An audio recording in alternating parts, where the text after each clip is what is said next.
Hi everyone, and welcome to my Game Week 2 transfer plan video. It's been a difficult Game Week 1 and I've already got my eye on certain players in my squad I'm looking to transfer out. I've got 3 players I'm considering already. Now before we get into the video, do me a favor, drop a like and subscribe. Let's get into it. I did say Game Week 1 was a difficult game week for me, so let's run through it.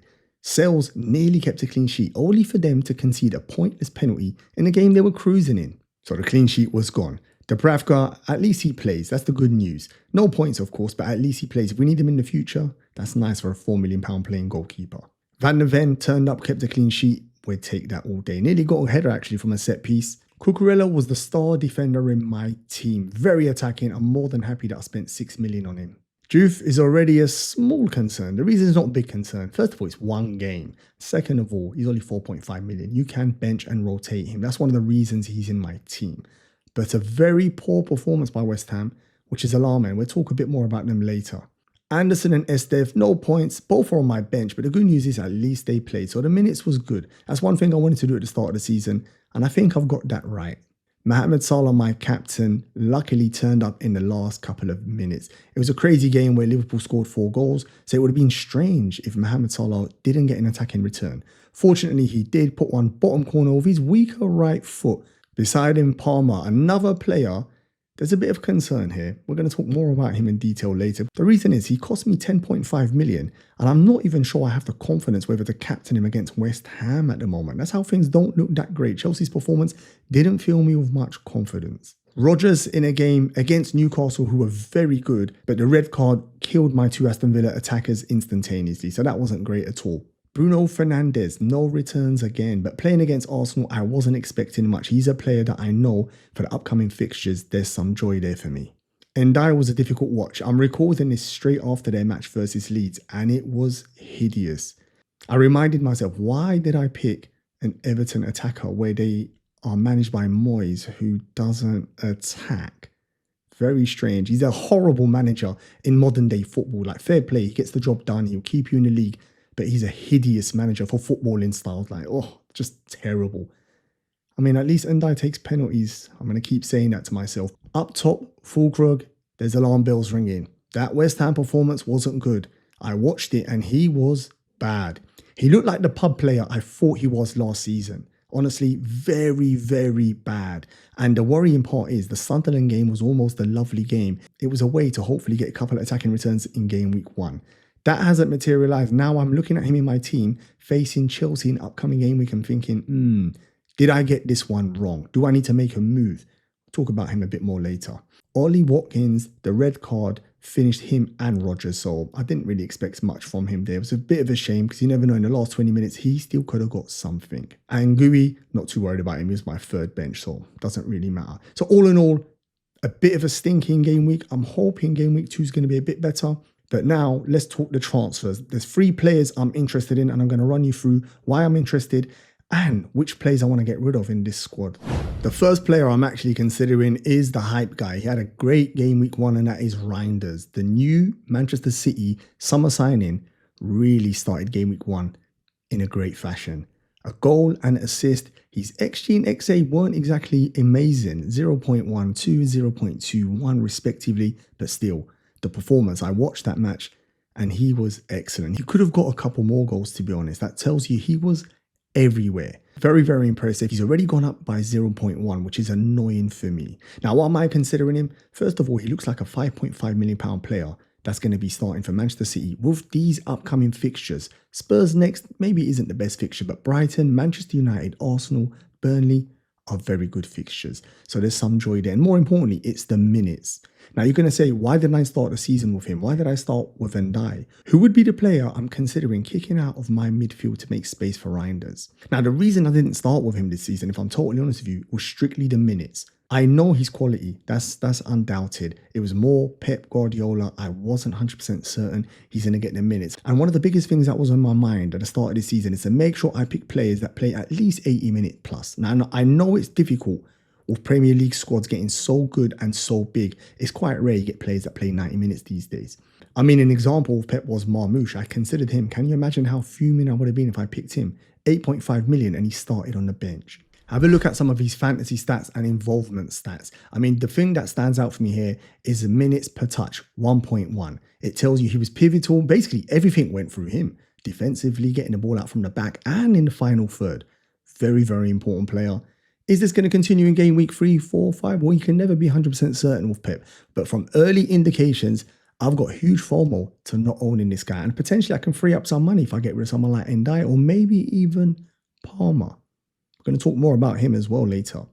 Now, if we look at his goal threat, what stands out for me is the penalty area touches, 5. And look at his heat map. He was all over the play. But more importantly, he did get touches in the opponent's box. For a £5.6 million midfielder playing for this Manchester City team with these upcoming fixtures, it's going to be very tricky for me to hold those transfers and not bring him in.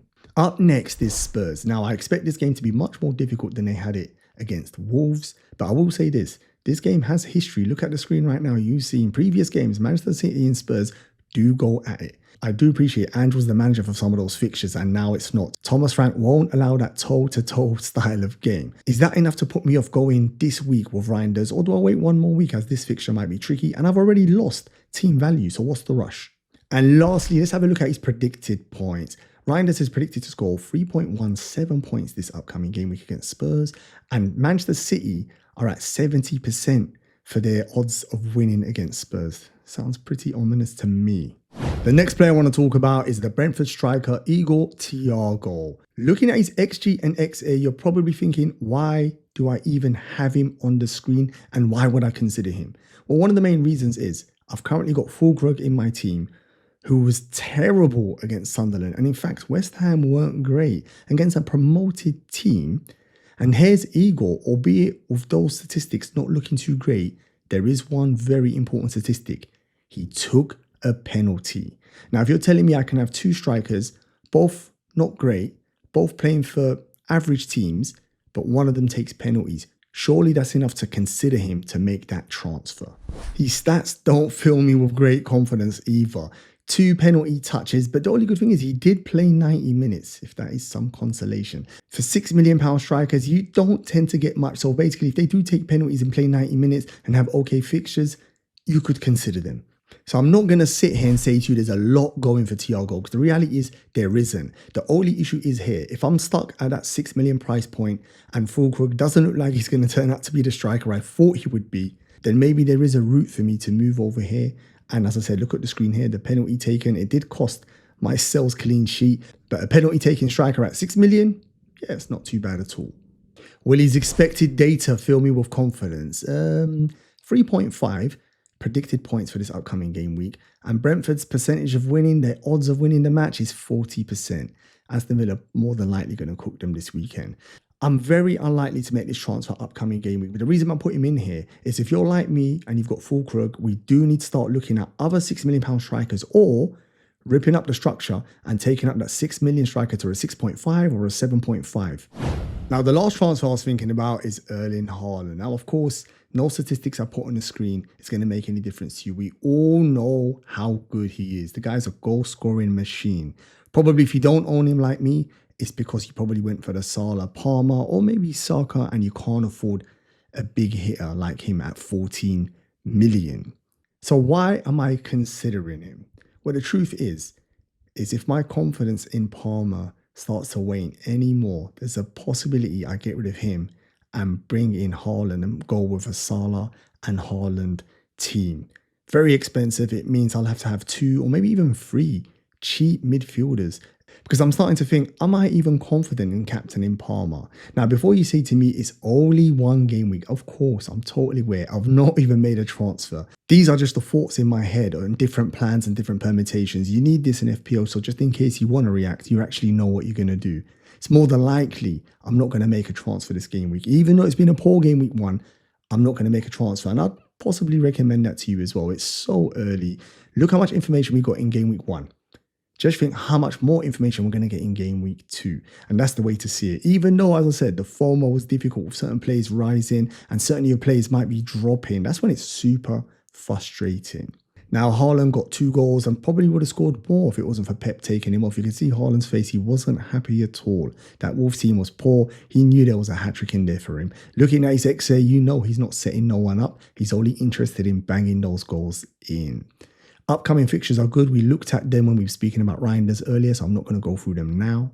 Looking at some of his fantasy stats, you could see 13 points, played only 73 minutes, which is unlike him. He normally plays the 90 minutes, but clearly Pep knew this game was done and dusted. So early in the season, he's going to need him fully fit, so just gave him a rest. Like I said though, he was fuming. He wanted that hat-trick. 10 touches in the opponent's half, but with Harland, he's the kind of player that only needs to touch the ball 3 or 4 times for a hat-trick.